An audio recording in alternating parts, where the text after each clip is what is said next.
Hello my dear students, welcome to my channel Triyash study centre. Friends, তোমরা যারা দ্বাদশ শ্রেণীতে পড়ছো 2025-এ উচ্চ মাধ্যমিক পরীক্ষা দেবে, তোমাদের আজকের ভিডিও যাচ্ছে তোমাদের যাদের বিষয় সংস্কৃত আছে, সংস্কৃত বিষয়ের যে পদ্যাংশ বা কবিতাংশ আছে শ্রীমদ্ ভগবদ গীতা, শ্রীমদ্ ভগবদ গীতা থেকে ইম্পর্টেন্ট কয়েকটি এমসিকিউ সাজেশন 2025। তোমাদের এর আগে দুটি গদ্যাংশ এবং একটি পদ্যাংশ শ্রী গঙ্গা স্তোত্রম এর থেকে আমার এমসিকিউ দেওয়া হয়ে গেছে এবং এদের থেকে তোমাদের যে এলএকিউ প্রশ্নও দেওয়া হয়ে গেছে। আজকের শ্রীমদ্ ভগবদ গীতা থেকে ইম্পর্টেন্ট কয়েকটি এমসিকিউ তোমাদের জন্য দিলাম। বন্ধুরা, তোমরা যারা চ্যানেলটি সাবস্ক্রাইব করোনি অবশ্যই তোমরা চ্যানেলটি সাবস্ক্রাইব করে নাও এবং বন্ধুদেরকে লিঙ্ক বেশি বেশি করে শেয়ার করো, একটা লাইক করে দিও, প্রয়োজনে কমেন্ট করো। আজকের ভিডিওটি একটু ছোট হবে, কেবলমাত্র তোমাদের এই শ্রীমদ্ ভগবদ গীতা থেকে কয়েকটি মাত্র এমসিকিউ। 1 থেকে তোমরা 12-13 পর্যন্ত, 1 থেকে 12-13 পর্যন্ত এই প্রশ্ন কটি খুবই ইম্পর্টেন্ট। তোমাদের যে ট্রেন্ডিং রয়েছে, যে সালের প্রশ্ন তোমাদের সংস্কৃতিতে বেশি পড়ে থাকে, অর্থাৎ যে প্রশ্নগুলো 16, 17, 18, 19, 20 পড়ে এসছে সেগুলো আবার রিপিট হয়, 2-1 বছর অন্তর অন্তর সেই প্রশ্নগুলি রিপিট হয়। ফলে তোমাদের 1 থেকে 12 পর্যন্ত সবই সালের প্রশ্ন আছে। এর থেকে তোমাদের দুটি মাত্র তো এমসিকিউ থাকবে, দুটি প্রশ্ন আশা করি এর থেকে তোমরা কমন পেয়ে যাবে। এবং এছাড়াও পরের পেজেতে বেশ কয়েকটি প্রশ্ন আমি দিয়েছি, অপশান ছাড়া দেওয়া আছে। এই অপশান ছাড়া প্রশ্ন কটিও তোমরা একটু পড়ে রাখবে। এসব আমরা প্রশ্ন উত্তরগুলো পড়ে নিই। প্রথম প্রশ্ন হচ্ছে, ত্রিলোক বলতে বোঝায় স্বর্গ, মর্ত, পাতাল, স্বর্গ, পাতাল, রসাতল, অতল, পাতাল, তলাতল, স্বর্গ, দেবলোক, অন্তরিক্ষ। এর অ্যান্সার হবে স্বর্গ, মর্ত, পাতাল, অর্থাৎ অপশান এ।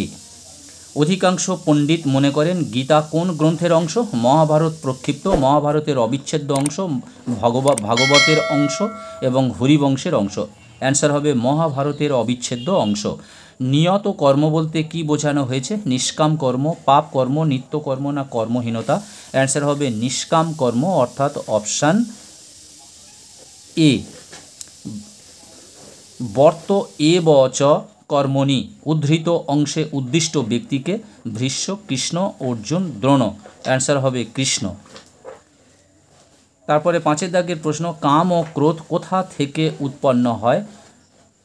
সত্ত্বগুণ, রজগুণ, তমগুণ, সত্ত্ব ও রজ। অ্যান্সার হবে রজগুণ, অর্থাৎ অপশান বি। পার্থকে? কৃষ্ণ, জনক, অর্জুন, ভীম। উত্তর হবে কৃষ্ণ, অর্থাৎ অপশান এ। শ্রীমদ্ ভগবদ্গীতার রচয়িতাকে? কালিদাস, বাল্মীকি, কৃষ্ণ দ্বৈপায়ন, ব্যাস, ভাস। অ্যান্সার হবে কৃষ্ণ দ্বৈপায়ন, অর্থাৎ অপশান সি। কর্মহীন থাকলে কি নির্বাহ হয় না? নিত্যকর্ম, মোক্ষ, শরীর যাত্রা না যজ্ঞকর্ম? অ্যান্সার হবে শরীর যাত্রা। কর্মহীন থাকলে কি নির্বাহ হয় না? শরীর যাত্রা, অর্থাৎ অপশান সি। কার অপ্রাপ্ত বা প্রাপ্তব্য কিছু নেই? কর্মযোগীদের, সন্ন্যাসীদের, কৃষ্ণের, অর্জুনের। অ্যান্সার হবে কৃষ্ণের, অর্থাৎ অপশান সি। সাধারণ লোকেরা কাকে অনুসরণ করে? পিতামাতাকে, গুরুজনকে, শ্রেষ্ঠ ব্যক্তিকে না পুরোহিতকে? অ্যান্সার হবে শ্রেষ্ঠ ব্যক্তিকে। সাধারণ লোকেরা কাকে অনুসরণ করে? শ্রেষ্ঠ ব্যক্তিকে। কোন গুণ কর্মযোগীকে মুক্তির পথে সহায়তা করে?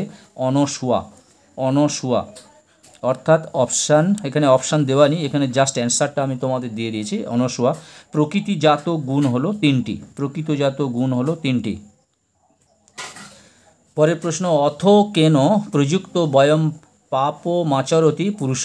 কে কাকে বলেছেন? এখানে অপশান 4টে দেখা হচ্ছে, কৃষ্ণ অর্জুনকে, অর্জুন কৃষ্ণকে, শঙ্করাচার্য গঙ্গাকে, কোনোটি নয়। এখানে অ্যান্সার হবে এদের কোনোটি নয়, এদের কোনোটি নয়, কেউ কাকে এই কথাটা বলেনি। শ্রীমদ্ ভগবদ্গীতা মহাভারতে কোন পর্বে আছে? ভীষ্ম পর্বে আছে, ভীষ্ম পর্বে আছে। বেদব্যাস রচিত মহাভারত কটি পর্বে বিভক্ত? অ্যান্সার হবে 18টি পর্বে বিভক্ত।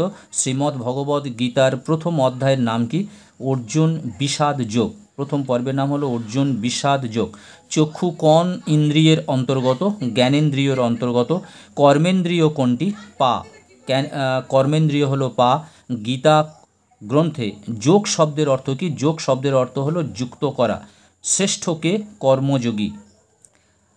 এখানে অপশান ছাড়া প্রশ্নগুলো একটু অস্বাভাবিক লাগছে, যেহেতু আমি অপশানগুলো বলছি না, জাস্ট অপশানের অ্যান্সারটা তোমাদের এখানে দিয়ে দিয়েছি। এই 20টি প্রশ্ন তোমাদের জন্য রাখলাম, তার মধ্যে 1 থেকে 12-13 পর্যন্ত প্রশ্নগুলি ভেরি ভেরি ইম্পর্টেন্ট সালের প্রশ্ন। তার থেকে তোমাদের যে কোনো 2টি প্রশ্ন আসবেই। এছাড়াও আরও কয়েকটি 8টি প্রশ্ন এক্সট্রা দিলাম, 8টি প্রশ্ন তোমরা তৈরি করে রাখবে। বন্ধুরা, তোমরা যারা চ্যানেলটি সাবস্ক্রাইব করোনি অবশ্যই তোমরা চ্যানেলটি সাবস্ক্রাইব করে নাও এবং লিঙ্ক বেশি বেশি করে শেয়ার করো। আবার কথা হবে নেক্সট ভিডিওতে আগামীকাল আরও একটি সাবজেক্টকে নিয়ে। তোমরা সবাই ভালো থাকবে, সুস্থ থাকবে, তোমাদের সকলকে শুভেচ্ছা ও ধন্যবাদ।